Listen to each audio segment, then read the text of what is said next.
Hello and welcome to Pandora Astrology's monthly horoscope for October of 2023. We are the astrologers of Pandora Astrology. I'm Jamie Kale Miller. I'm in Berkeley, California. And I'm Julia Mijas, and I'm in San Francisco, California. Let's take a look at what's happening this month. Well, hello, Aries. Happy October. Pluto is going direct this month, and that's the big news. Pluto is traveling along through Capricorn right here and has been in Capricorn for 15 years. It's finishing that out this year. So Pluto's going to be moving into Aquarius to stay in January 2024, and it's going to be in Aquarius for about 20 years. And so Pluto this year is finishing out the very tail end of a Capricorn, and the end of a sign can sometimes be fairly intense because that planet is like really mopping up the things of that sign. Pluto in Capricorn has had a lot of strong Capricorn themes. Pluto being about transformation and metamorphosis has brought us some really big changes in the last 15 years, especially in Capricorn areas of life, such as our careers, our sense of authority, and also our view of the authority figures out there in life itself, such as the police, such as our government leaders, such as, men in power everywhere. So Pluto's been very busy in Capricorn, and I think we're probably all pretty grateful that he's about to be done. Pluto's in your 10th house and is going to be finishing that out this year. And this is where you, as Aries tends to do, are going to be having a pretty pure experience of this transit, because the 10th house is the Capricorn ruled house. And so this is where you get to finish up any transformations that have been going on for you in the career realm, relative to your own authority, relative to your own sense of agency in your career, your ambitions, your goals. And this year in particular, Pluto is going to be traveling between 27 of Capricorn and 0 degrees of Aquarius. So if you have anything in your chart in very late degrees of any of the cardinal signs, Capricorn, Cancer, Libra, Aries, then you're going to be in a Pluto transformation this year. And here's where the good news comes in. When Pluto goes direct, then we're standing on third base, getting ready to steal home. What I mean by that is we're getting ready to finish out those Pluto transformations. It's when you tend to have a sense of clarity about, well, how am I going to get out of this really dark transformation and move on from it? And so that feeling of relief is going to happen around October 10th, which is when Pluto goes direct. And right there, you can see that the little red RX symbol is now gone. And so Pluto relief is on the way. Next thing I want to talk about is Juno. Juno starts the month in Leo, and Juno is the asteroid goddess to do with committed relationship and partnerships of all kinds, whether in your personal life or in your business life, most particularly being a spouse or having a spouse. And Juno is also a social leader. So you would have heard me say this same advice last month when Juno moved into your 5th house, which is that the 5th house being a house of fun and play and entertainment, this has been a really good time for you to connect with your partner and have some fun together, whether that means your business partner, like, going out and doing some team building, at the local escape room, or having fun with your teammates at work, just to remind yourselves, of what you enjoy. And then this also applies to your marriage. It's a really great time for having fun with your spouse to, again, remind yourself why you're married this person. So, but fairly early in the month, Juno's going to move on into the 6th house, which is a house of creating order in life. And so this is a great theme to bring into your marriage or your partnership when Juno moves into your 6th house. And she's going to be there through mid-November. So you've got plenty of time, a good month to really, spiff things up. And that can be symbolic or it can be physical. And so what I mean by this is it's a great month to take your spouse into the garage and say, like, how can we tidy this garage? Or how can we make this kitchen a better place for us to enjoy preparing meals together? Or, how do we need to reorganize all of the like plugs and wires around the entertainment system in the living room so that they're not unsightly and a danger for our children and animals? This is just such a great month for those kind of projects with your spouse. Also, for that kind of project with your business partner or with the people that you manage. If you manage teams of people or you're looking to hire an employee to work under you, maybe in a team format, this is a really great month for that as well, because this is the house of service and servants. And then the last thing I want to speak to before turning this over to Julia is Ceres. Ceres is spending the whole month traveling along through Scorpio, which is your 8th house. Now, I do want to mention that Ceres is not very happy in Scorpio.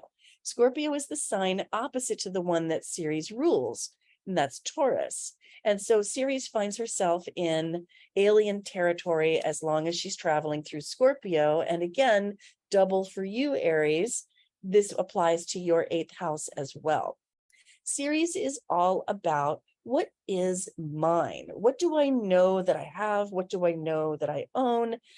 How can I grow my wealth and manage my possessions in a way that really makes me feel, connected to them and really in the physical world? So Ceres is like, you might think of her as the materialist. And that can be a benevolent thing. That doesn't have to be a bad thing. But in Scorpio, she can get kind of controlling, kind of possessive, and not in a good way. She can really get her fingers into the communal pie and make some messes. So you might consider how you can have like good, healthy, mutually respectful conversations with your spouse about the monies that you share during Ceres in Scorpio whilst passing along through your 8th house. That would be a really good way to spend this transit. And she's going to be there all month. And in particular, to have those conversations about like, the money that comes into this household, what is its path through the household? Who brings it in? Who spends it? How do we organize it? How do we budget for it? And how do we invest together for our future? And so this is a really good time to just open those books and take a look into them and be aware, have both parties, transparently be aware of what's going on. Hey, Julia, what's up with Venus, Mars, and Mercury for the Aries of the world? Well, hey there, Aries. Let's start with Venus, the planet of relationship and pleasure, which is in a house she loves, the 5th house at the beginning of the month. And this is a house of dating, which Venus absolutely excels at. It's a house of fun and games. It also rules your children and creativity. So for the first week or so when Venus is in this house, it's a fabulous time for dating. If you're single, it's a great time for actually spending time with your children, getting along well with them, having harmony and peace with them, which is what Venus does. If you're in a relationship, then get your partner and do some fun things together. This house rules casinos, bars, theaters, festivals, event halls. So, this is a good time to just get out and let your hair down, have some fun. Then after the 8th, Venus enters your 6th house. So it's all business after the 8th with Venus in the 6th house. The planet of pleasure is moving into the house of organization, the house of work, the house of health. And this is a practical transit, which is sometimes really nice to have in life, because Venus is going to add some pleasure, some luck to your ability to get organized in your life. This is a fabulous time for getting your house cleaned, for getting things, all the tasks and little obligations and duties and errands done, because you're going to have a little bit more fun while doing it.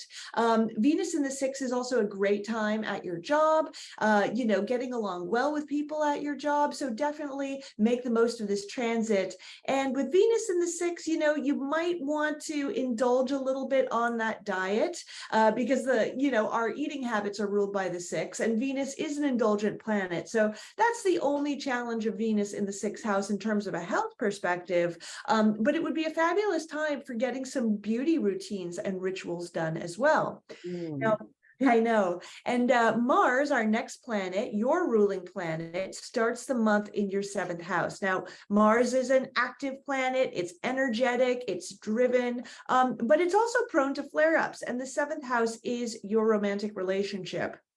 So with Mars in the 7th, you might be getting a little irritated and annoyed, maybe by partners in your life, whether you've got a best friend, a business partner, maybe even a romantic relationship. They might just kind of rub you the wrong way at the beginning of this month, but it's also a fabulous time to get a lot of work done with a partner. Then by the 11th, Mars enters your 8th house, and all that feisty energy is going into a financial place.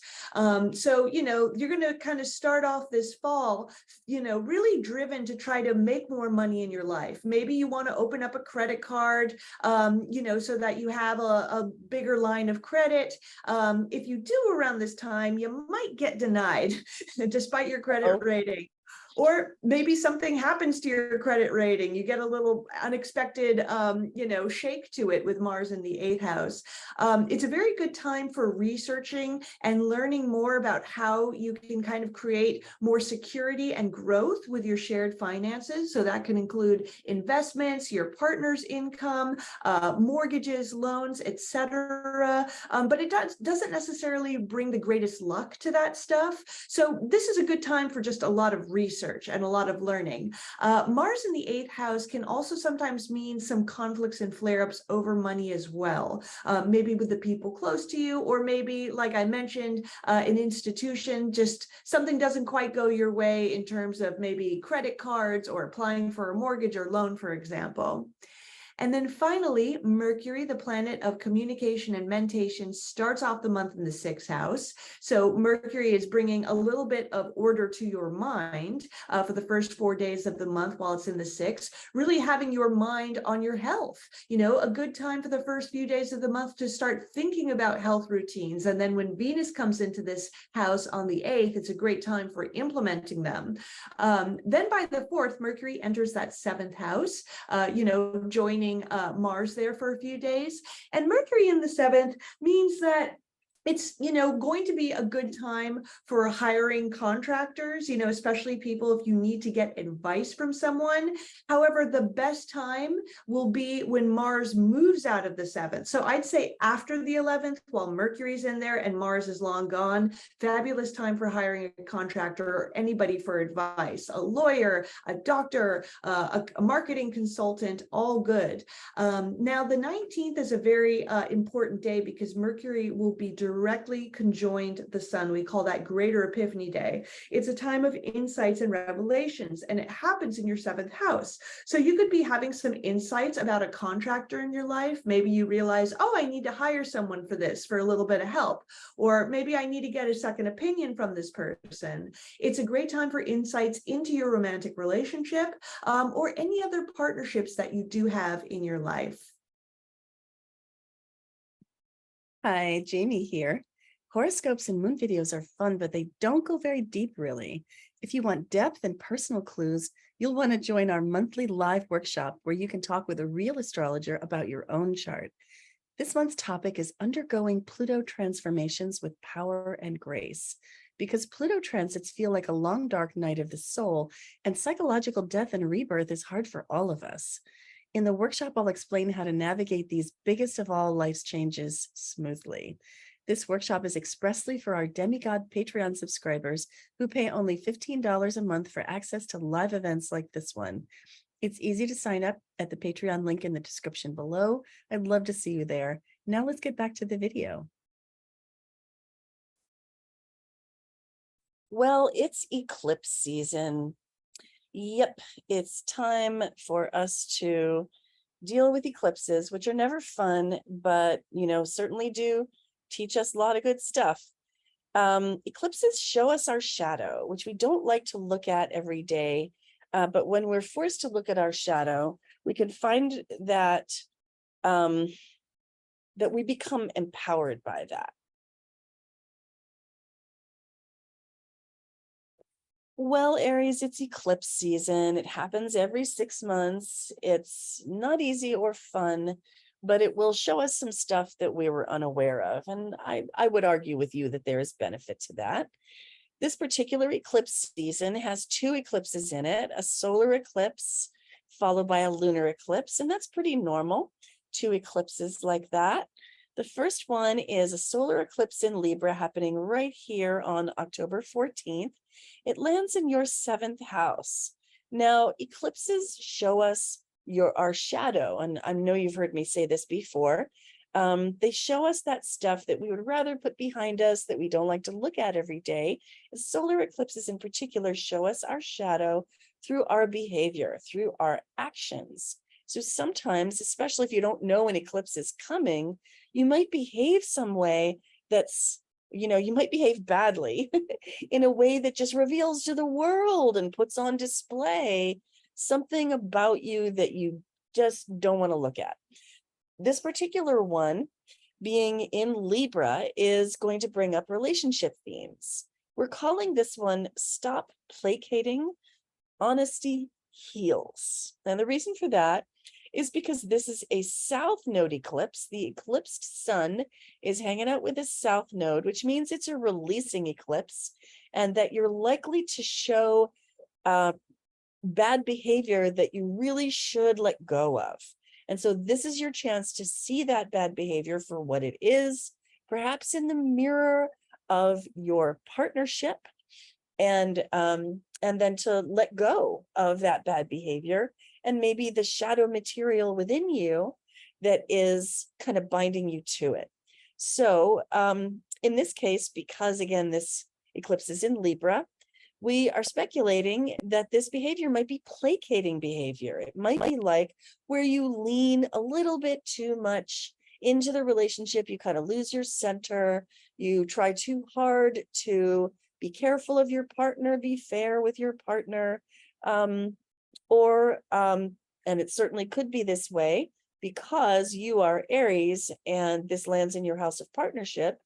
Your partner might have some bad placating behavior. And this would be a really good time to sort of cut that stuff out.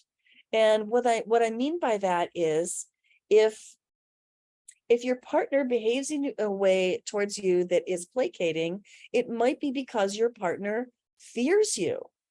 Your partner is afraid of you blowing your top. And I say this because Chiron is on a long time journey through your first house. Chiron spending 7 years passing through your first house. And if you've been watching our horoscopes for a while, you might have heard me say this before while Chiron is on this journey, that this is the time for you to heal your own wounding about assertion, about anger management, about how you utilize the force of your personality. And that might mean bringing it into some better balance, like not blowing your top, not waiting to assert yourself until you're just seeing red. So asserting yourself early, often, and gently. And so what to watch for during this eclipse is where your partner behaves in a way that's kind of like slimy and placating and feels manipulative to you. And if they're doing that because they're afraid of you and your anger, this is a good time to find that out so that you can adjust your own behavior. And that could lead to a really beautiful connection between you and your partner. The second eclipse I want to tell you about is coming up on October 28th. And that one is a lunar eclipse, and that one falls in Taurus. Here you can see the eclipsed moon is in Taurus, and the sun is opposite to it in Scorpio, because lunar eclipses are always built on oppositions, on full moons. So this lunar eclipse in Taurus places the eclipsed moon near to the north node in Aries. And so this is a north node eclipse, which means it is an initializing eclipse. It is an eclipse for evolving, moving forward, and you might even say like creating good karma that you'll get to unpack in the future, whether it's future years of this life or future lives. So this moon has a lot of financial stuff to it because this moon appears in the financial axis. These two signs, Taurus and Scorpio, are very financial ones. Taurus is a sign that has to do with one's own finances. And this is the stuff I was talking about with Ceres earlier, because Ceres rules Taurus, so they share a lot of themes. So Taurus is about the money that you have, that you own, that's yours, the individual finances, whereas Scorpio has to do with shared finances and also investments and debts and loans of all kinds. So these are the sorts of themes that can come up during an eclipse like this. Now, this is a lunar eclipse, which means that it is more emotional and more internal, less external and expressed out in the world in terms of behavior. That's the solar eclipse. So during a lunar eclipse, you can kind of expect to have your own emotions stirred up, or to have a partner's emotions stirred up, or to somehow get a window into somebody else's emotional turmoil. So this one being with the North Node, this is a really great eclipse for leaning into a really healthy financial life so that you can build good karma about that in the future. Now, we've named this eclipse Release Ties, Lean into Independence, because Moon in Taurus feels more secure when financially secure. So emotional security is tied to financial security. And so Moon in Taurus would like to be financially self-sufficient, but feels the pull of the Sun in Scorpio to be tied up and tangled up financially with someone else, potentially family.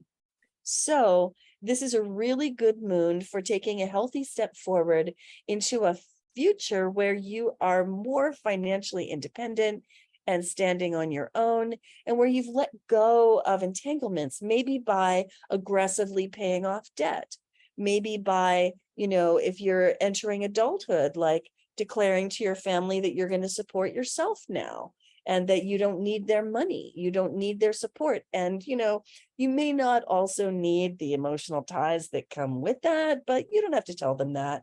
You can just be, nicer about it than that. So those are really great activities for this lunar eclipse in Taurus. And then the last thing I want to tell you about is that the Sun enters Scorpio on October 23rd. And there it is, entered into Scorpio. So this is the seasonal shift that happens every month, somewhere near the 20th to the 23rd of the month. And when the Sun enters Scorpio, it moves into your 8th house, of course. And so this is a very financial house. And here at the end of the month, we see that in the beginning of the month, there was a big cluster of activity in your 7th house of relationships. So during the first several weeks of the month, there was a very big preoccupation with the realm of relationships for you and how you get along with the people in your life. So relationships being a really big theme here in the beginning of the month makes it quite natural that later in the month, as a cluster of planets moves on into the 8th house, that relationship themes should deepen in an 8th house way, because the 7th house is the house of like relationships, relational contracts, like marriage and a business partnership and the people that you view as the partners in your life. Whereas the 8th house is more of the, relationship entanglements. It's the realm of intimacy, the realm of sexuality, the realm of debt as well. So those themes begin to attain a little bit more prominence and emphasis here in the final week of the month. Now, wherever the Sun goes, it's really good to bring your attention. The Sun radiates sunlight, and sunlight is like a metaphor for attention. Wherever you put your attention, things can thrive and flourish and grow. And so, as the sun enters the 8th house, this is where you want to begin to bring your attention to the more deep, mysterious, and intimate realms of your life in general and of your relationships in particular. So this is where it's good to pay attention to and shine the light of consciousness on your debt situation. And pay attention to, and here's the sun and Mercury are traveling together. So that also suggests it's a really good time to organize your debt situation a little bit better and like look into how can you set up a spreadsheet that will result in you getting out of debt, and how can you put warm attention on this and conscious awareness on this so that you have a hope of getting out of debt at a defined time. And that can give you a lot of hope and inspiration, which the sun also loves. This is also a really good time to shine the light of consciousness into your intimate relationship with a spouse or a partner, which might mean actually like having sex with the lights on, for example. Or, and I know that sounds literal, but it does mean actually paying attention. Yeah. So the sun will be in the 8th house for about 30 days, starting on the 23rd. And this is such a powerful time for paying attention to these areas of life that are usually a little bit more mysterious, a little bit more hidden, a little bit more private, but bringing your high quality attention there can just bring so much improvement while the sun is traveling through your 8th house.